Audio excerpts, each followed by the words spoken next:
IC గారు, వంశీ గారు, good evening. Good evening అండి. ఏంటి మొత్తానికి కుటుంబ వివాదం ఇంకా కొనసాగుతూనే ఉన్నట్లుంది. మొత్తానికి ఆ కుటుంబంలో ఉన్న ఆరోపణలు ఒకవైపు అయితే, ఇటు బండి సంజయ్ గారు, ఇటు రేవంత్ రెడ్డి గారు చేస్తున్నటువంటి ఆరోపణలతో, వాళ్ళు చేసుకున్నటువంటి విమర్శలతో మరింత హీట్ పెట్టిస్తుంది. కానీ వాళ్ళు మాట్లాడుతున్నట్లుగానే ఆ కుటుంబానికి సంబంధించిన వివాదాన్ని బాగా ప్రజల్లోకి తీసుకెళ్లేటువంటి చర్చ, ప్రజల్లోకి తీసుకెళ్లేటువంటి ప్రయత్నం కూడా జరుగుతూ ఉంది. ఏంటి అసలు ఈ వివాదం మరింత అంటే మరింత వివాదం కాబోతుందా ఏంటి? ఖచ్చితంగా వంశీ గారు, ఎందుకంటే గత 2-3 రోజుల నుంచి కూడా ఈ కుటుంబానికి సంబంధించి ఈ మధ్య కాలంలో అందరూ కూడా ఎన్నికల దగ్గరకు వచ్చేసరికి కుటుంబం వచ్చింది అని అంటున్నారు. కానీ ఈ కుటుంబానికి సంబంధించి ఎన్నికలకి ముందే మాగంటి గోపీనాథ్ గారి ఫ్యామిలీ సర్టిఫికేట్ సందర్భంగా ఆ కుటుంబం అప్పటి నుంచి కూడా ఎంఆర్ఓ ఆఫీస్ లో వాళ్ళు కంప్లైంట్ చేశారు, విచారణ జరుగుతోంది.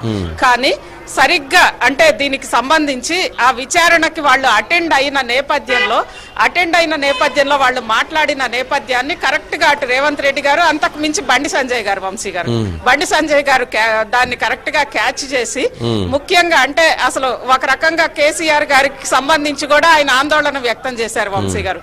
కవిత గారిని అప్పుడప్పుడు వెళ్లి కేసీఆర్ గారిని చూస్తుండమని చెప్తూ దాన్ని పూర్తిగా ఏ ఎక్స్టెంట్ కి తీసుకెళ్లాలో, ఒక రకంగా వాళ్ళ వాయిస్ కంటే కూడా బండి సంజయ్ గారి వాయిస్ దీన్ని చాలా గట్టిగా తీసుకెళ్లింది.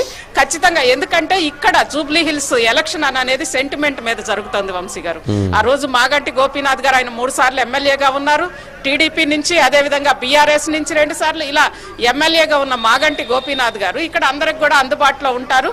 ఆయన అకాల మరణం కారణంగా ఆయన మీద అంటే ఆయన సతీమణిగా ఉన్న సునీత గారు పోటీ చేస్తున్నారు కాబట్టి ఆయన మృతికి సంబంధించి, అకాల మరణానికి సంబంధించి ఆ కుటుంబం పట్ల సెంటిమెంట్ తోటి వాళ్ళకి నష్టం జరిగింది అని ఒక సెంటిమెంట్ అనేది ఇక్కడ రైజ్ అయింది.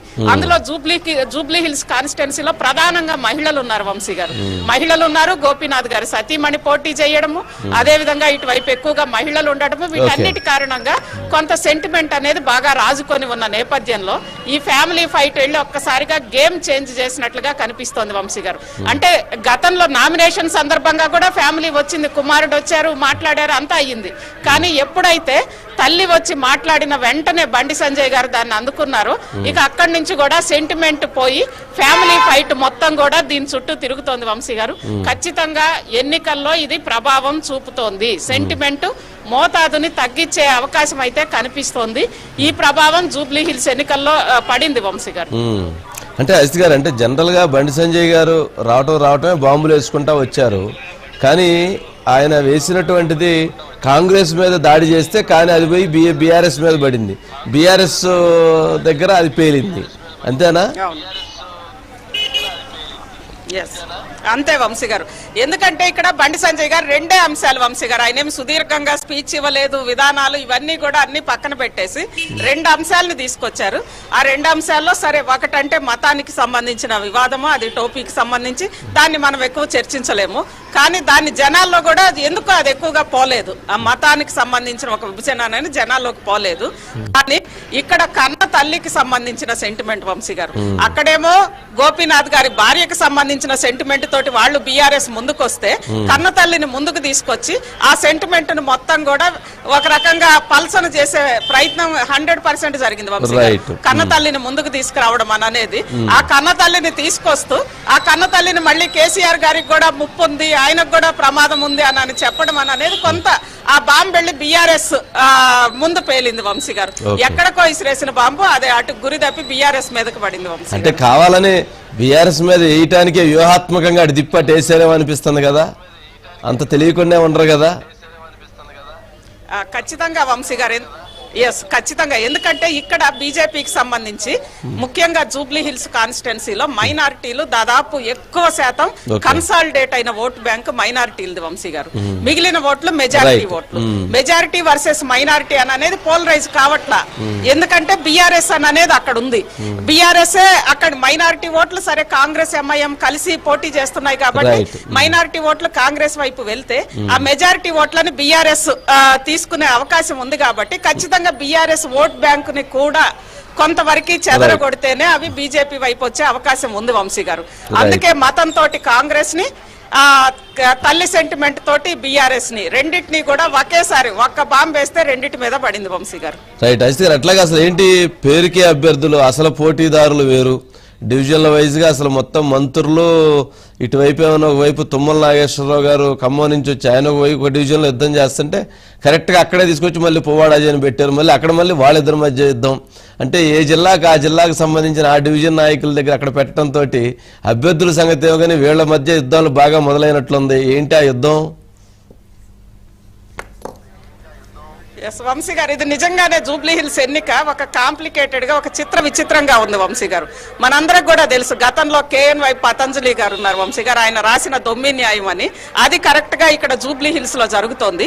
ముఖ్యంగా జూబ్లీ హిల్స్ కు సంబంధించి పేరుకు జూబ్లీ హిల్స్ గానీ ఎన్నికల్లో ప్రధానంగా అంతా కూడా బస్తీలే ఉన్నాయి వంశీ గారు. అటు రహమత్ నగర్ గానీ లేదా మిగిలిన బస్తీలు ఇటు ఫిలిం కృష్ణనగర్ గానీ ఇలా అన్ని కూడా బస్తీల ఓట్లే ఎక్కువగా ఉన్నాయి.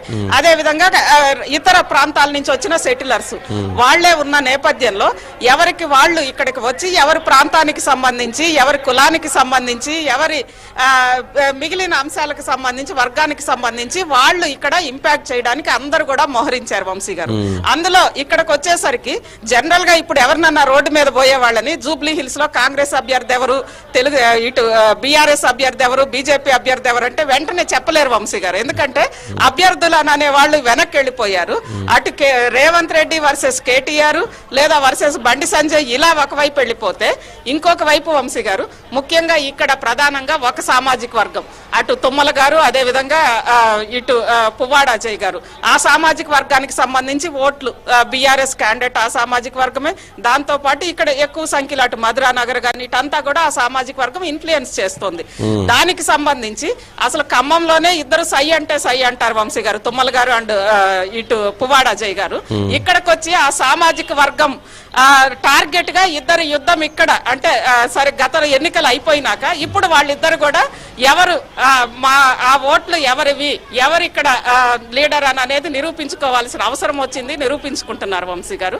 అదే విధంగా వరంగల్ నుంచి ఇక్కడ బస్తీల్లో అంతా వరంగల్ ప్రాంత ప్రజలు గాని వీళ్ళందరూ ఉన్న నేపథ్యంలో అక్కడ ఆల్రెడీ కొండా సురేఖ వర్సెస్ ఎర్రబల్లి నడుస్తుంటది, ఇక్కడ కూడా సేమ్ అదే నడుస్తోంది వంశీ గారు.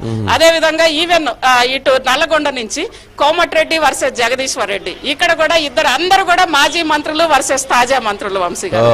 అదే విధంగా ఈవెన్ కరీంనగర్ నుంచి గంగుల కమలాకర్ వర్సెస్ ఇటు పొన్నం ప్రభాకర్ వంశీ గారు, అందరూ కూడా మంత్రులు వర్సెస్ తాజా మంత్రులు వర్సెస్ మాజీ మంత్రులు. వాళ్ళందరూ కూడా వాళ్ళ జిల్లాల ఫైట్ ని జూబ్లీ హిల్స్ వేదికగా వాళ్ళు ఫైట్ చేస్తున్నారు వంశీ గారు. వాళ్ళకి ఇది ఇజ్జత్గా సవాల్ అయిపోయింది వంశీ గారు. మళ్ళీ వాళ్ళ జిల్లాల్లో ఈ ఫైట్ అక్కడికి తీసుకెళ్లినప్పుడు ఈ ఎన్నిక అనేది వాళ్ళకు కూడా ఒక ఇజ్జత్గా సవాల్ అయింది వంశీ గారు. ఓకే, మొత్తానికి యుద్ధం అయితే బాగా సీరియస్ గా ఉంది. ఏంటి అజిత్ గారు, అంటే పబ్లిక్ ఓటర్ నాడేమైనా అందుతుందా, అసలు ఎటువైపు ఉన్నట్లుగా ఏమైనా కనపడుతుందా, ఏమైనా అర్థమవుతుందా? ఇక్కడ అంటే వంశీ గారు మనం ఇంతకు ముందు అనుకున్నాము స్వయంగా ముఖ్యమంత్రి అదే విధంగా బీఆర్ఎస్ కి సంబంధించిన వర్కింగ్ ప్రెసిడెంట్ లేదా హరీష్ రావు గారు ఇలా అందరూ మహామహులు, స్వయంగా కేంద్ర హోంశాఖ సహాయ మంత్రి అదే విధంగా కిషన్ రెడ్డి గారు ఇలా అందరూ కూడా పెద్ద పెద్ద వాళ్ళు వచ్చి అదే విధంగా ప్రతి జిల్లా నుంచి కూడా లీడర్లు వచ్చి ఈవెన్ పక్క రాష్ట్రం నుంచి కూడా లీడర్లు ఇప్పుడే చూసాం మీటింగ్ లో జనసేన వాళ్ళని తీసుకొచ్చారు.